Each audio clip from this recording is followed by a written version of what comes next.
Ni hao, how are you? Happy Sunday.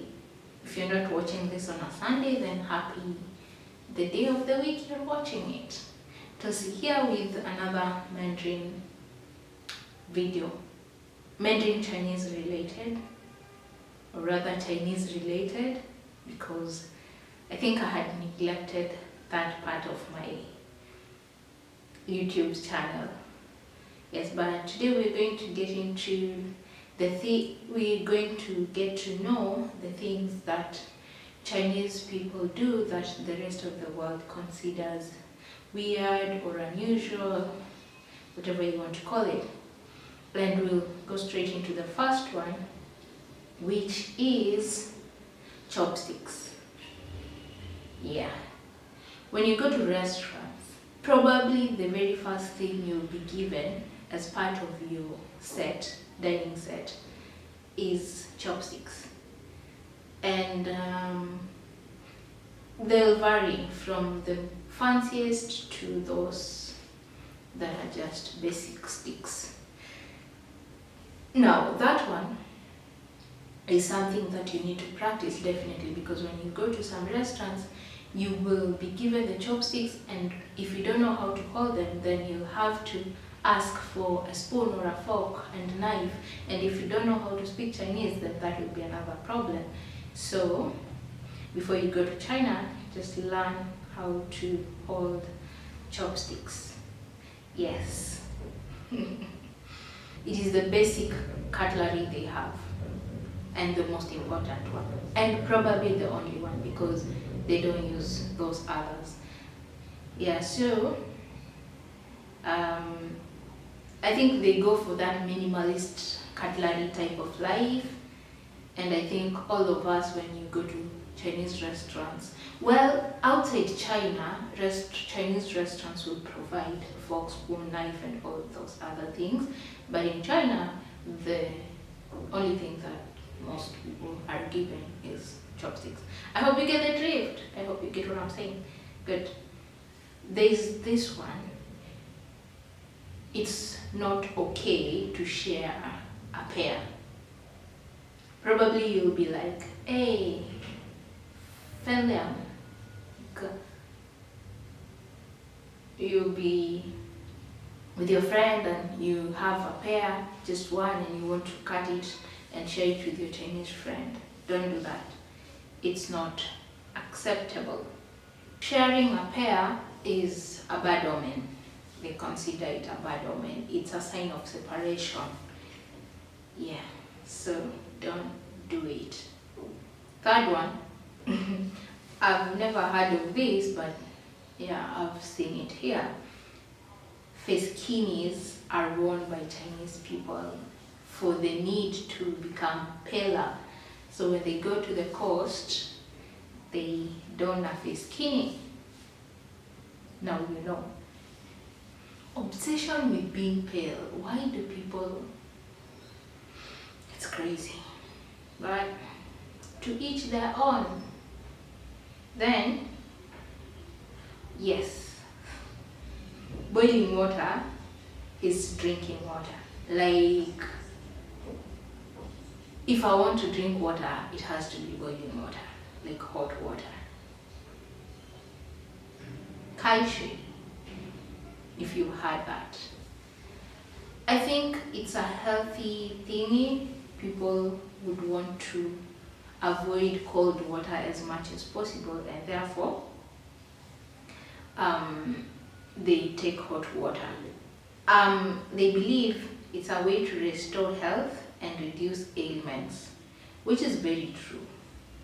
I advise you to just take hot water instead of ice cold water. Yeah, and that's why you see when you go to a Chinese restaurant, the very first thing is actually they bring a kind of teapot or kettle with hot water in it. You might see one or two pieces of leaves, but majorly it's just like hot water.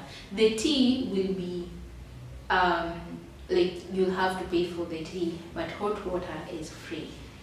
Yes. So probably you are a foreigner in China and you're wondering, why am I being given hot water and not cold water when I go to the restaurant? That's the reason. It's healthier and it will stop you from getting flu, getting all these kind of common cold, not flu, getting these small ailments. Yep, we go to the next one, which is pet dogs are considered a status symbol. Let me tell you, when I was in China, I saw so many Chinese people with pet dogs, and I never used to understand. And in the streets, they would sell puppies, and I would be like, huh?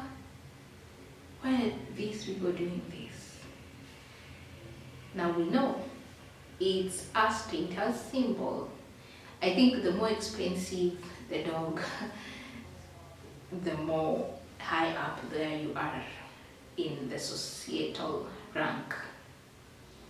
Yeah, it says there's a pet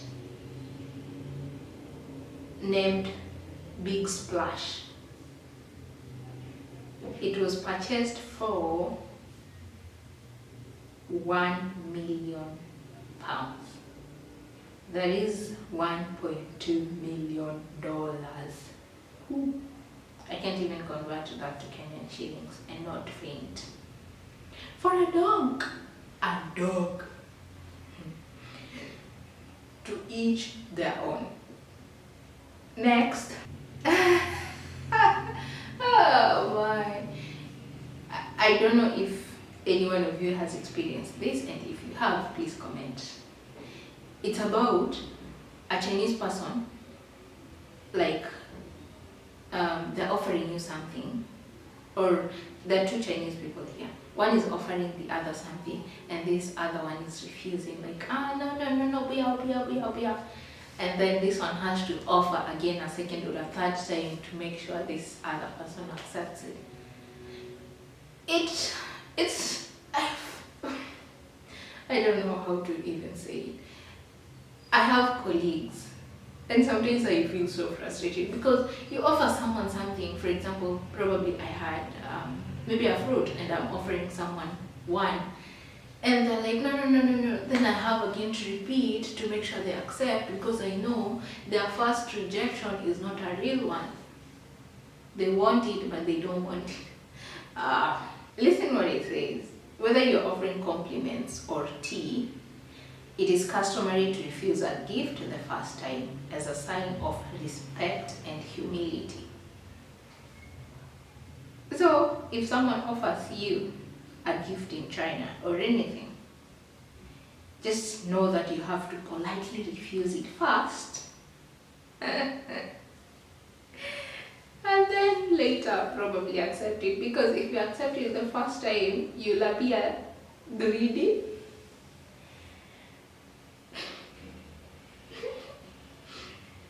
And without etiquette.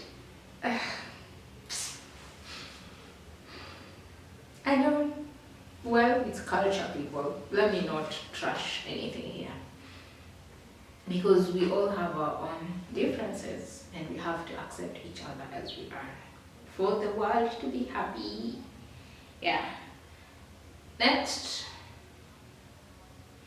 I know you know hongbao if you've been to China. They are very popular gifts, and I think some of those hongbaos don't have anything inside. It's just a red envelope you're giving someone. During Spring Festival, they're very common. Spring Festival is the Chinese New Year, the festivities of the Chinese Lunar Year, the new Chinese year. I mean, you get it, right? When they're transitioning from the previous year to the next, that is now what we call the Spring Festival. Yep. Well, here it says they're filled with money. So let's believe that all of them that people are given, that people exchange, are filled with money. The practice of offering hongbao dates back to the Qin dynasty. Well, the red color is used for warding off evil spirits and also as a sign of good luck. Nowadays, the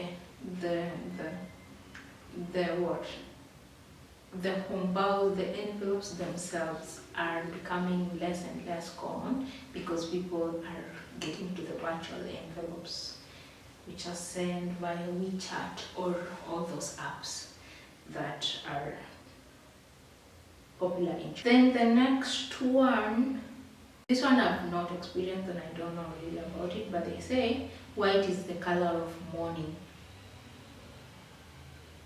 And like what we do outside China, where you wear black as a sign of, like when you're heading to a funeral or something sad, then you wear black. There they wear white, and the reason is because white is the color reserved for funerals or for death. Wow, okay. No. This one I know. They skip 4 while naming like buildings, first floor, second floor, third floor. 4 is avoided, and you won't hear the number 4 said often. And in fact, if you go to some elevators, you will miss the number 4. You will miss the number 4. Yes. So it will be 1, 2, 3, and then 5. And you'll be like, oh, I was going to the 4th floor. So I'm wondering, what if you were born on the 4th? Or do... Anyway, that one, I can't even ask you guys. But if you know, let me know. It's because 4, su, is associated, or rather it rhymes with death in Chinese. Yeah. Oh, and it's considered very unlucky. Then the second last one, traditionally, or kitambo, way back, they used to bind their feet. Like when you're growing up, they bind your foot so that it will grow to be smaller than normal. So you have a foot length that is shorter than it should be. It was considered a sign of beauty. It is very brutal, I want to say, because you can imagine those bones on the feet, the fingers, when they bind them, they'll just be deformed. The last but not least, ghost marriages do happen. Yeah, and if, let's say, you're a lady and your husband or your fiance, your future husband, is supposedly, like, let's say they're dying or something has happened to them, that they might not live to see your wedding day, then you get married on their deathbed, or after they die, a cockerel or a cock will symbolize them, a white one will symbolize them, and yeah, you will marry that one. Wow. Yeah, so those are, I think there are 10 things that outside world would consider so awkward, so weird, so not normal, but in China it's something everyday life. Yeah, thank you so much for watching this far. Keep it here for more videos. If you like the video or if you learned something new, let me know down in the comment section and give this video a thumbs up. Goodbye. Have a lovely time of the day that you are in. 再见。